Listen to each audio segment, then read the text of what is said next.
Hello, നമ്മുടെ വർണ്ണാശ്രമങ്ങൾ എന്ന കഥയുടെ 2ാം ഭാഗത്തിലേക്ക് എല്ലാവർക്കും സ്വാഗതം.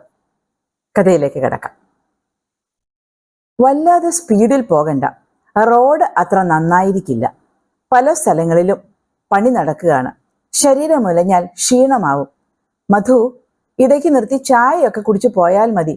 വേണം എന്ന് അമ്മ പറയില്ല. നീ വേണം നോക്കാൻ. അമ്മ നിർബന്ധം പറഞ്ഞിട്ടാണ്. അല്ലെങ്കിൽ 2 ആഴ്ച കഴിഞ്ഞ് ഞാൻ കൂടെ ഫ്രീ ആയിട്ട് മതിയായിരുന്നു ഈ യാത്ര. മനസ്സില്ലാ മനസ്സോടെ കാറിന്റെ ഡോറിൽ പിടിച്ചു നിന്ന മകനെ നോക്കിയപ്പോൾ അവൻ അത്രയധികം വലുതായിട്ടില്ല എന്ന് മനസ്സിലായി. നീ സമാധാനമായി ഓഫീസിൽ പോകാൻ നോക്കുകൂട്ടാ. മധു ഉണ്ടല്ലോ എൻ്റെ ഒപ്പം. പിന്നെ നമ്മുടെ ദിനേശ് അല്ലേ? തന്റെ പേര് പറയുന്നത് കേട്ട് പിന്നോട്ട് നോക്കി ചിരിച്ച ദിനേശിന്റെ പല്ലുകളിൽ ഒരൊറ്റ ഇനി കേടാവാനില്ല എന്നത് കണ്ട കമലയ്ക്ക് ചിരി വന്നുപോയി. പാൻ ചവയ്ക്കൽ ഗുജറാത്തിലൊരു ജീവിത രീതിയാണല്ലോ. അതിന്റെ ബാക്കി പത്രം. നീങ്ങിത്തുടങ്ങിയ ട്രവേരയുടെ പിൻചില്ലിലൂടെ തിരിഞ്ഞു നോക്കി. കൈവീശി കാണിക്കുന്ന കുട്ടന്റെ മുഖത്ത് പൂർണ്ണ സമാധാനം വന്നിട്ടില്ല. അവൾക്ക് ഉള്ളിൽ തൃപ്തിയുടെ ഒരു നിറവ് തോന്നി. സ്നേഹിക്കാനും കരുതാനുമുള്ള കഴിവ് തന്റെ കുട്ടിക്കുണ്ടല്ലോ എന്നതിൽ മനസ്സ് നിറഞ്ഞു. ഇത്തിരി ദൂരം മുന്നോട്ട് പോയപ്പോൾ ജനവാസത്തിന്റെ ലക്ഷണങ്ങൾ കുറഞ്ഞു തുടങ്ങി. നമ്മൾ ടൗണിൽ തൊടാതെയാണ് അമ്മ പോകുന്നത്. അവളുടെ ചിന്തകൾ വായിച്ചിട്ടെന്നവണ്ണം മധു പിന്നോട്ട് നോക്കി പറഞ്ഞു. ഇരുവശത്തും നീണ്ടുകിടക്കുന്ന ചോള വയലുകൾ. കുറച്ചങ്ങോട്ട് പോയപ്പോഴേക്കും ചോളത്തിന്റെ സ്ഥാനത്ത് പരുത്തി കൃഷി കണ്ടു തുടങ്ങി. ഇടവിളയായി തിരിച്ചറിയാൻ പറ്റാത്ത ചില കുറ്റിച്ചെടികളും. എന്താണെന്ന് ചോദിച്ചു മനസ്സിലാക്കാൻ തോന്നിയെങ്കിലും ഗുജറാത്തി ഭാഷയിൽ എന്തൊക്കെയോ ഗൗരവമായി പറഞ്ഞുകൊണ്ടിരുന്ന മധുവിന്റെയും ദിനേശിന്റെയും സംഭാഷണം മുറിക്കാൻ മനസ്സ് വന്നില്ല. അതുമാത്രവുമല്ല, മധുവിനോട് എന്തെങ്കിലും ചോദിച്ചാൽ പിന്നെ തന്റെ ചിന്തകളുമായി സ്വസ്ഥമായിരിക്കാൻ അവൻ എത്രത്തോളം അനുവദിക്കും എന്നതിന് യാതൊരു ഉറപ്പുമില്ല. കുറ്റിച്ചെടികൾക്കിടയിലൂടെ കൊത്തിപ്പെറുക്കി നടന്ന ഒരു മയിലിനെ കണ്ടപ്പോൾ വല്ലാത്ത അത്ഭുതവും ആഹ്ലാദവും തോന്നി. വളരെ നാളുകൾക്ക് ശേഷം എന്തെന്നില്ലാത്ത ഒരു ഭാരമില്ലായ്മ മനസ്സിൽ തോന്നി. ഇനി ഇവിടെ നിന്ന് കൃത്യം 100 കിലോമീറ്റർ വഴി. കുറച്ചു ദൂരം കൂടെ വലിയ കുഴപ്പമില്ല. മധുവിന്റെ കരകര ശബ്ദം അവളെ ചിന്തയിൽ നിന്ന് ഉണർത്തി. ഏതൊക്കെയോ ഓർമ്മകളിലായിരുന്ന താൻ വാഹനം നിർത്തിയത് അറിയാതിരുന്നതാണോ അതോ ലേശമൊന്ന് മയങ്ങിപ്പോയതാണോ എന്ന സംശയത്തിൽ കമല ചുറ്റും നോക്കി. അമ്മ ഒരു ചായ കുടിക്കൂ. മധുരമില്ലാതെ കിട്ടില്ല ഇവിടെ. വേണമെങ്കിൽ പുറത്തിറങ്ങി നിൽക്കാം അല്പസമയം. കൈയും കാലുമൊക്കെ ഒന്ന് നിവർത്താമല്ലോ. കൈകൾ മുകളിലേക്ക് നീട്ടി ഒന്ന് നിവർന്നു നിന്നുകൊണ്ട് മധു പറഞ്ഞു. കമലയുടെ ശ്രദ്ധ സോസറിൽ ചായ പകരാൻ മുന്നിൽ വന്നു നിന്ന കുട്ടിയിലായിരുന്നു. 6 or 7 വയസ്സ് കഷ്ടിച്ചേ തോന്നുകയുള്ളൂ. അമ്മ ഇടയ്ക്കൊന്ന് മയങ്ങി. ഇനി ഉറക്കം നടക്കില്ല. വിരാവലാകുന്നത് വരെ കയറ്റവും ഇറക്കവും തന്നെയാണ്.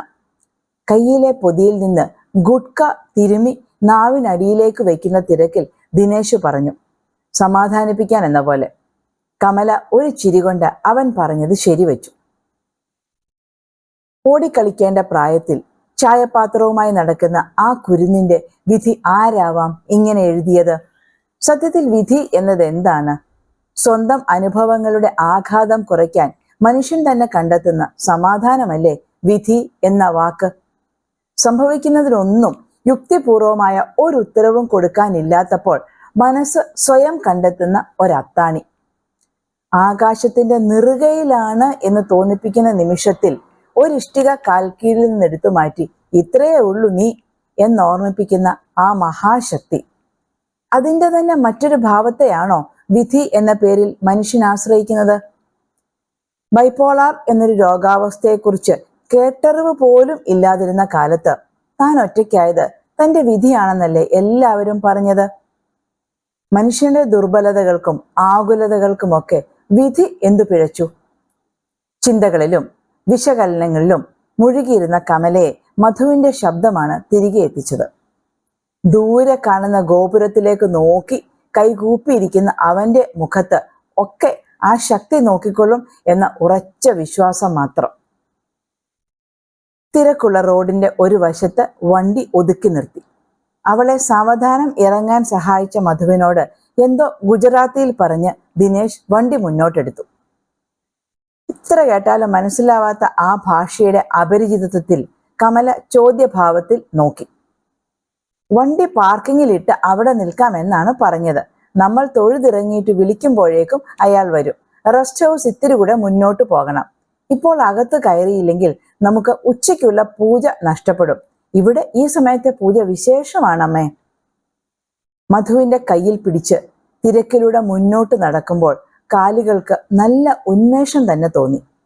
ഇവിടങ്ങളിലൂടെയൊക്കെ ഒരു കാലത്ത് അദ്ദേഹവും നടന്നിരിക്കുമല്ലോ എന്ന തോന്നൽ മനസ്സിൽ വന്നപ്പോൾ ഞരമ്പുകൾ മുറുകുന്നത് പോലെ തോന്നി. മനസ്സറിയാതെ മധുവിന്റെ കൈകളിലെ പിടുത്തം മുറുകി. എന്താമേ, ക്ഷീണമുണ്ടോ? ഇരിക്കണോ? സംശയഭാവത്തിൽ അവളെ നോക്കിയ മധു ചോദിച്ചു. വേണ്ട വേണ്ട, ഞാൻ അത്ര വയസ്സൊന്നും ആയിട്ടില്ല. അതുമാത്രമല്ല, ഇന്നത്തെ യാത്ര തീരെ ക്ഷീണം തോന്നിപ്പിച്ചതേയില്ല. കേട്ട മറുപടിയിൽ തൃപ്തനായി ചുറ്റും നോക്കി നടന്ന മധുവിനെ കാൺകെ കമല ഓർത്തു. എന്ത് ജന്മാന്തര ബന്ധമുണ്ടായിട്ടാവാം താൻ ഇവിടങ്ങളിലൊക്കെ ഇങ്ങനെ ഇവന്റെ ഒപ്പം വരുന്നത്? ഉത്തരം കിട്ടാത്ത കുറേ ചോദ്യങ്ങൾ നിറഞ്ഞ മനസ്സിനെ നിയന്ത്രിച്ച് നമഃശിവായ ജപിച്ച് മുന്നോട്ട് നടന്നു അവൾ. ക്ഷേത്രത്തിനു മുന്നിലെ കൗണ്ടറിൽ ചെരുപ്പും മൊബൈൽ ഫോണും പേഴ്സും ഒക്കെ ഏൽപ്പിച്ച് സ്ത്രീകൾക്കായുള്ള വരിയിൽ നിൽക്കാൻ മുന്നോട്ട് നീങ്ങിയപ്പോൾ തന്നെ നോക്കി നിൽക്കുന്ന മധുവിന്റെ മുഖത്തെ സമാധാനക്കുറവ് തിരിച്ചറിഞ്ഞ അവൾക്ക് ചിരി വന്നുപോയി.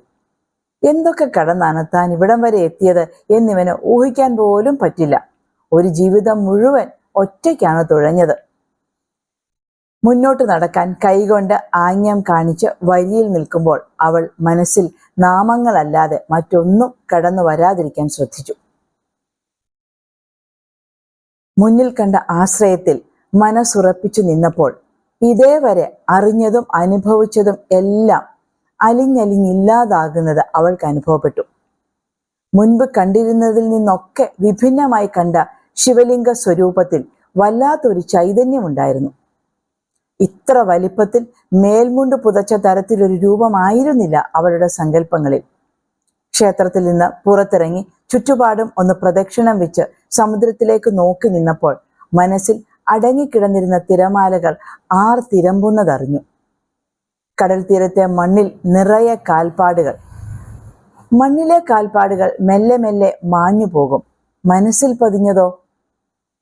മുന്നിലായി ഒരു തടസ്സവുമില്ലാതെ നേർരേഖയിൽ കടൽ തീരത്ത് സ്ഥിതി ചെയ്യുന്ന ബാണസ്തംഭം നോക്കി നിൽക്കെ തടസ്സം നിൽക്കാൻ അവസരം കിട്ടാതിരുന്ന ഒരു യാത്രയുടെ ഓർമ്മകൾ ഉള്ളിൽ പിടഞ്ഞുണർന്നു.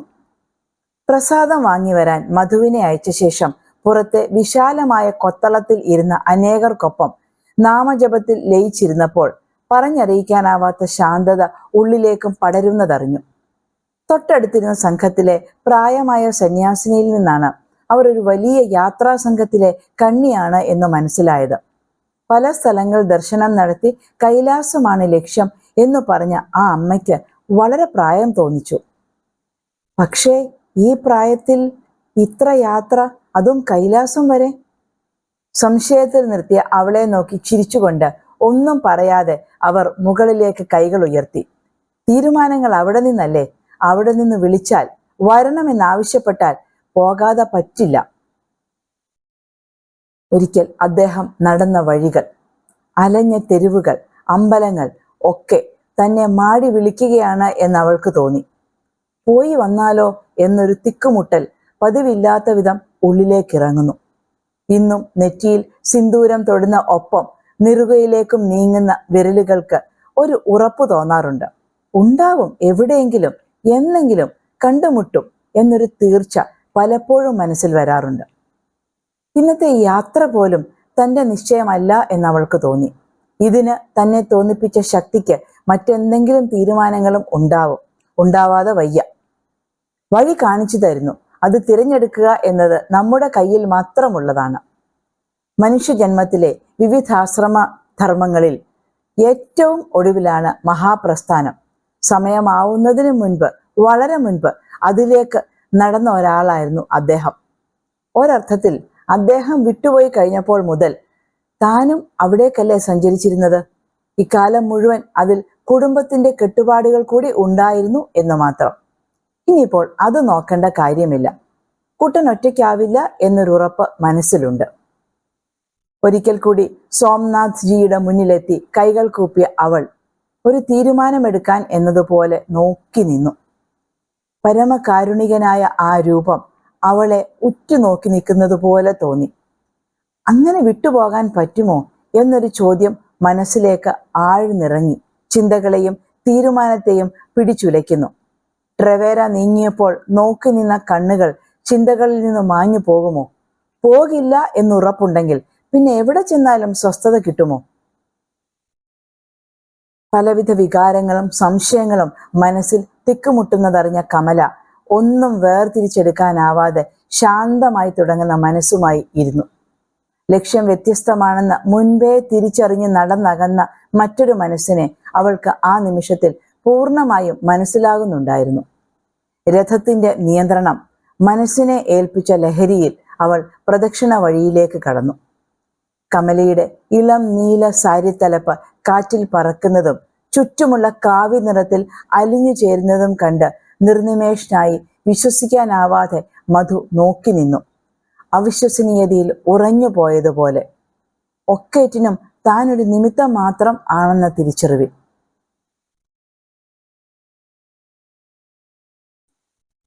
നമ്മുടെ ചാനലിലെ ഇന്നത്തെ കഥ